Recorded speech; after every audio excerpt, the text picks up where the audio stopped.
মুভির শুরুতেই এক মেয়েকে বিছানায় শুয়ে থাকতে দেখা যায়। যখনই মেয়েটি গভীর ঘুমের মধ্যে ছিল ঠিক তখনই কেউ একজন তার কম্বল টেনে নেয়। এজন্যই মেয়েটির ঘুম ভেঙে যায়। ব্যাপারটি চেক করার জন্য উঠতে নিলেই কেউ একজন তার চুল টেনে তাকে বিছানায় ফেলে দেয়। এ সকল কার্যকলাপ করা ব্যক্তিটি আর কেউ নয়, স্বয়ং তার বাবা।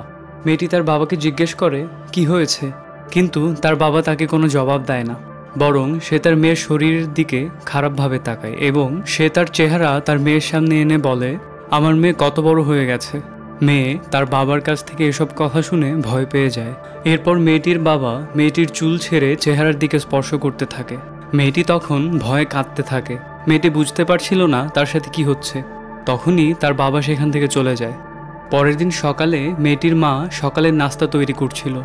মেয়েটির নাম ছিল ম্যারি। মেয়েটি বসে বসে ভাবছিল গতকাল রাতে তার সাথে যা হয়েছে সে তার মাকে তা বলবে কিনা।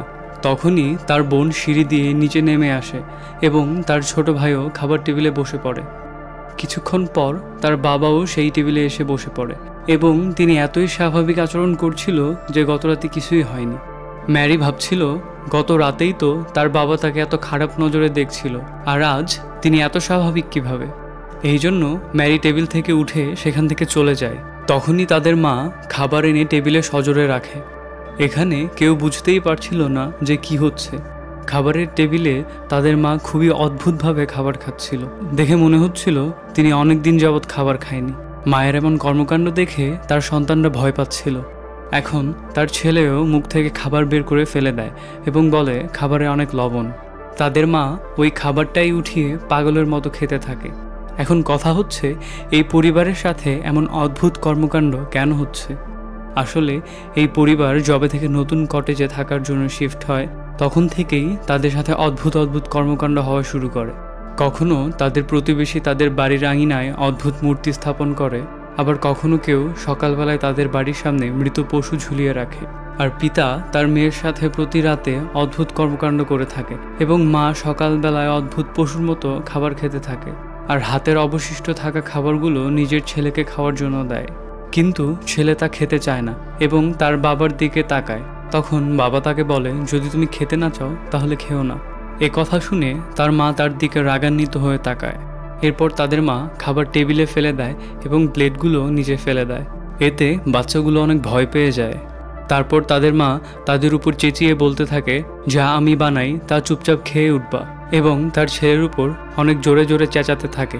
এতে ছেলেটি ভয় কেঁদে দেয়। টেবিলে বসা বাকি সদস্যরা বুঝতে পারছিল না যে কি হচ্ছে, কিন্তু এ তো মাত্র শুরু। ম্যারি বাথরুমে গরম পানি দিয়ে গোসল করছিল। তখনই অনুভব করে কেউ এসে তার পাশে দাঁড়িয়ে যায়। যখন সে কাঁচটি পরিষ্কার করে তখন সে ভয় পেয়ে যায়। সে দেখে বাইরে তার যমজ বোন।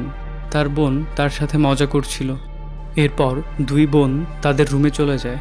সেখানে ম্যারি তার বোনকে বলে কিভাবে তার বাবা প্রতি রাতে তার রুমে এসে অদ্ভুত অদ্ভুত কার্যকলাপ করতে থাকে। ম্যারির এসব শুনে বিশ্বাসই হচ্ছিল না যে তার বোনের সাথেও এমন হচ্ছে। তারপর তাদের বাবাও রুমের মধ্যে চলে আসে। দুই বোনের মধ্যকার কথাগুলো তাদের বাবাও বাইরে থেকে শুনে ফেলে। তাদের বাবা তাদের কিছু জিজ্ঞেস করেই একটি চাকু বের করে তাদের দিকে আক্রমণ করতে থাকে। ম্যারি তাকে ধাক্কা দিয়ে ফেলে দেয়। এরপর দুই বোন সেখান থেকে পালিয়ে যায়। কিন্তু আবার হঠাৎ করেই তাদের বাবা তাদের সামনে চলে আসে এবং ম্যারির চুলগুলো ধরে ফেলে। তিনি কিছুক্ষণ তাদের দুইজনের দিকে তাকিয়ে থাকে। এরপর ম্যারিকে নিচের দিকে ছুঁড়ে ফেলে দেয়। ম্যারি নিচে পড়ে যায় এবং সেখানেই অজ্ঞান হয়ে পড়ে থাকে। ম্যারির বোন এনা ভয়ে সেখান থেকে পালাতে থাকলে সে পিছন ফিরে দেখে তাদের বাবা আর পিছু নিচ্ছে না, বরং তিনি স্টোররুমে গিয়ে সেখান থেকে বড় একটি হাতুড়ি নিয়ে আসে। অন্যদিকে ম্যারির যখন জ্ঞান ফিরে আসে, সে জ্ঞান ফিরে আসার সাথে সাথেই তার বোনকে খুঁজতে থাকে। তখন তার মনে হয় তার পিছনে কেউ একজন আছে। যখন সে পিছনে তাকায় সে দেখতে পায় তার বাবা একটি হাতুড়ি নিয়ে দাঁড়িয়ে আছে। যখন তিনি হাতুড়ি নিয়ে ম্যারির উপর আক্রমণ করতে যাবে তখনই এনা এসে চিৎকার করে। এতে তার বাবা থেমে যায়। তখনই এনা একটি ব্যাট দিয়ে সজোরে তার বাবার মুখে আঘাত করে, কিন্তু এতে তার বাবার কিছুই হয় না। তারপর তার বাবা তার উপর হাতুড়ি দিয়ে হামলা করে বসে, কিন্তু এনা নিচে ঝুঁকে যায় এবং হাতুড়িটি দরজায় গিয়ে আঘাত করে।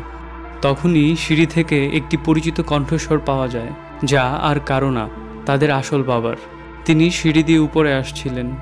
আসল বাবার কণ্ঠ শুনেই এই ব্যক্তি হাতুড়ি নিচে ফেলে অন্য রুমে চলে যায়। তখনই বাবা সিঁড়ি দিয়ে উপরে চলে আসেন এবং তিনি অনেক ভয় পাচ্ছিলেন। তিনি তার মেয়েদের দিকে তাকান। তারা তার বাবাকে দেখে ভয়ে পিছনের দিকে সরে যাচ্ছিল।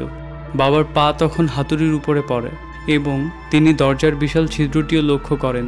এসব দেখে তিনি মেয়েদের জিজ্ঞেস করেন তারা এখানে মারামারি করেছিল কিনা, কিন্তু মেয়েরা কোনো জবাব দেয় না। তখনই তাদের ভাই রুম থেকে বের হয়ে সেখানে উপস্থিত হয়। ম্যারি এবং এনা তাদের ভাইকে সেখান থেকে চলে যেতে বলে। তখনই এক মহিলা মেঝেতে পড়ে থাকা হাতুড়িটি তুলে নেয়। মহিলাটি আর কেউ না, তাদের মা। তাদের বাবা তখন মায়ের দিকে ফিরে তাকায়। তাদের মা তখন বাবার কাছাকাছি চলে আসে এবং এসেই হঠাৎ করে তাদের বাবার উপর হামলা করে বসে। বাবা তাদের আটকানোর চেষ্টা করে, কিন্তু তাদের মা তাকে ধাক্কা দিয়ে ফেলে দেয়। তখনই তাদের মা ভয়ঙ্করভাবে হাসতে থাকে আর সে ভাঙা কাঁচের উপর দিয়ে হেঁটে নিজের রুমে চলে যায়। তখন নিচ থেকে অন্য এক মহিলার আওয়াজ শোনা যায়। সে আর কেউ না, তাদের আসল মা ছিল। তিনি এসেই সবাইকে জিজ্ঞেস করে এখানে কি হচ্ছে, কিন্তু তাকে দেখে সবাই ভয় পাচ্ছিল। বাবা তখন ভয়ে ভয়ে রুমের দরজা খুলে দেখে সেখানে কেউ নেই, শুধুমাত্র মেঝেতে হাতুড়ি পড়ে থাকতে দেখা যায়। এরপর মা তার মেয়েদের কাছে যায় এবং জিজ্ঞেস করে কি হয়েছে, কিন্তু এনা ও ম্যারি তাদের মাকে ভয় পাচ্ছিল। এরপর দিন বাবা তার ভাইকে ফোন দিয়ে তাদের বাড়িতে আসতে বলে, যে কিনা চার্চের একজন ফাদার। পরের দিন তিনি তাদের বাড়িতে আসেন। ফাদার তাদের এরকমই অদ্ভুত ঘটনার কথা বলতে থাকে, কিন্তু তার বড় ভাই এসবে বিশ্বাস করতো না। তারপর তারা সিদ্ধান্ত নেয় রাতে তারা একসাথে একই রুমে থাকবে। মাঝরাতে ছোট ছেলে টয়লেটে যাওয়ার জন্য উঠে। সে কাউকে না ডাক দিয়ে নিজে একাই টয়লেটে চলে যায়। তখন হুবহু তার মতোই দেখতে একটি বাচ্চা রুমে প্রবেশ করে। ওই বাচ্চাটি চাকু নেয় এবং অদ্ভুত একটি হাসি দেয়। সে ফাদারকে মারতে চাচ্ছিল, কিন্তু সে তাকে মারে না। এমন মনে হচ্ছিল যেন কোনো কিছু তাকে ফাদারকে মারা থেকে বিরত রাখছে। তখনই ফাদার তার চোখ খুলে ফেলে এবং ফাদারের জন্য সকলে এক রাত সুন্দরভাবে ঘুমাতে পেরেছে। যেহেতু ফাদার একা এইসব বিষয়গুলোর সম্মুখীন হতে পারবে না, তাই তিনি তার সিনিয়রদের কাছে সাহায্য চান। সব সিনিয়ররা নিজেদের মধ্যে ব্যাপারটা নিয়ে কথা বললেন এবং সকলে এই পরিবারকে সাহায্য করার সিদ্ধান্ত নেন। এই ফাদার ছিলেন কাজে অনেক পটু, তার অনেক শুভাকাঙ্ক্ষীও ছিল। সন্ধ্যাবেলায় ফাদারদের দল তাদের বাসায় যাওয়ার উদ্দেশ্যে রওনা দেয়, কিন্তু পথের মধ্যেই একটি কাক তাদের গাড়ির কাঁচের মধ্যে আক্রমণ করে তা ভেঙে ফেলে, যার ফলে গাড়ির ব্যালেন্স চলে যায় এবং গাড়িটি একটি খাদের মধ্যে গিয়ে পড়ে। অন্যদিকে বাবা ম্যারিকে বিছানার সাথে বেঁধে দেয়। মা তখন বাবাকে বোঝাতে চাইলে বাবা বলে এসব ঠিক করার এটাই একমাত্র পথ। মাঝরাতে ফাদার রক্তাক্ত অবস্থায় তাদের বাসায় প্রবেশ করে এবং তার ভাইকে জানায় বাকি সব ফাদার দুর্ঘটনায় মারা গেছে, তাই এখন যাই করার তাদেরকেই করতে হবে। রুমের মধ্যে ম্যারিকে বাঁধা অবস্থায় দেখে তিনি তার কাজ শুরু করতে চাচ্ছিলেন, কিন্তু তিনি তাতে ভয় পাচ্ছিলেন, কারণ গতবার যখন তিনি এক্সোরসিজম করেছিল তখন শয়তান ফাদারের সম্পূর্ণ পরিবারকে মেরে ফেলেছিল। তাই তিনি ভয় পাচ্ছিলেন তা যেন আবার না হয়। যদি হয় তবে তিনি তার ভাইয়ের পরিবারকেও বাঁচাতে পারবেন না, আর এর অনুশোচনা তার সারা জীবন বইতে হবে। কিন্তু তার ভাই হাঁটুর উপর বসে তার কাছে সাহায্য ভিক্ষা চায়। এ কথা শুনে ফাদার মোমবাতি জ্বালায় আর ম্যারির ওপর হলি ওয়াটার ছিটিয়ে দেয়। ম্যারি হলি ওয়াটারের জন্য চিৎকার দিয়ে ওঠে। সে বুঝতে পারছিল না তার সাথে কি হচ্ছে। এরপর ফাদার ম্যারির বুকের উপর একটি ক্রস রেখে দেয় আর তাকে লাঠি দিয়ে মারতে থাকে। ম্যারি ব্যথায় চিৎকার করতে থাকে এবং সবাইকে জিজ্ঞেস করে তার সাথে এমন কেন করা হচ্ছে। তখন ফাদার বাবাকে জিজ্ঞেস করে তুমি কি এখনও এসব চালিয়ে যেতে বলবে? তখন বাবা ম্যারির পা ধরে ফেলে যাতে সে নড়তে না পারে। ম্যারি জোরে জোরে চিৎকার ও কান্না করতে থাকে আর ফাদারও তাকে জোরে জোরে আঘাত করতে থাকে। এসব দেখে তার বাবা কান্না করতে থাকে। এরপর ফাদার অন্য একটি লাঠি নেয় এবং সেটি দিয়ে ম্যারিকে আঘাত করতে থাকে। ম্যারি প্রচণ্ড ব্যথার জন্য জ্ঞান হারিয়ে ফেলে। অন্যদিকে যেখানে দুর্ঘটনা ঘটেছিল সেখানে পুলিশের লোকেরা চলে আসে। যখনই তারা ফাদারদের গাড়ি থেকে নামায় এই গাড়িটিতে তখনই আগুন ধরে যায় এবং বিস্ফোরণ হয়। ওইসব ফাদারদের মধ্যে তাদের বাবার ভাইও অজ্ঞান অবস্থায় পড়েছিল, যার মানে যে ব্যক্তি ম্যারির বাসায় উপস্থিত আছে সে তাদের আঙ্কেল নয়, বরং সে শয়তান নিজেই। সে ম্যারিকে বারবার আঘাত করতেই থাকে। ম্যারির মায়ের পক্ষে এসব আর সহ্য হয় না। সে বলে এটা কোনো এক্সোরসিজম নয়, এরকম করতে থাকলে আমার মেয়েটি মারা যাবে।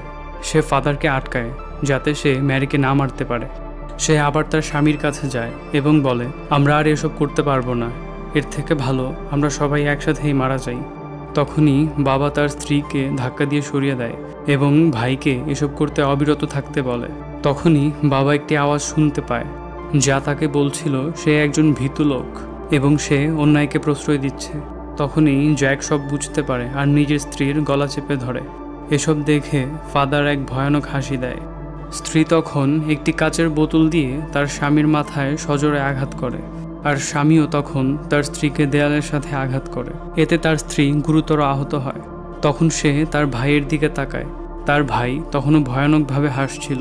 এসব দেখে তাদের বাবাও ওই শয়তানের ওপর আক্রমণ করে, কিন্তু শয়তানটি তাকে মেরে নিচে ফেলে দেয়। যখনই শয়তানটি লোকটিকে মারতে যাবে তখনই সেখানে আসল ফাদার উপস্থিত হয়। সে সেখানে কিছু মন্ত্র পড়তে থাকে, এতে করে সেই শয়তান আত্মা সেখান থেকে চলে যায়। অন্যদিকে ম্যারি খুব গুরুতর জখম নিয়েই স্টোর রুমের দিকে যাচ্ছিল। সে তার বাবার দিকে তাকিয়ে বলে, তুমি আমাকে এতক্ষণ যাবৎ মার খেতে কেন দিলে? তখনই ফাদার ম্যারির সামনে একটি আয়না রাখে, এতেই তার শরীর থেকে শয়তান বের হয়ে আসে। তখন ফাদার সেই শয়তানকে নিজের শরীরের মধ্যে নিয়ে নেয় এবং তার ভাইকে বলে তাকে মেরে ফেলতে। তার ভাই তখন একটি ভাঙা ক্রস তার শরীরের মধ্যে ঢুকিয়ে দেয়। এতে ওই ফাদার আর ওই শয়তান একসাথেই মারা যায়। এরই সাথে এই মুভিটি এখানেই শেষ হয়ে যায়। আশা করি আপনাদের এই এক্সপ্লেনেশন পছন্দ হয়েছে। যদি ভালো লেগে থাকে তাহলে অবশ্যই চ্যানেলটি সাবস্ক্রাইব করতে ভুলবেন না।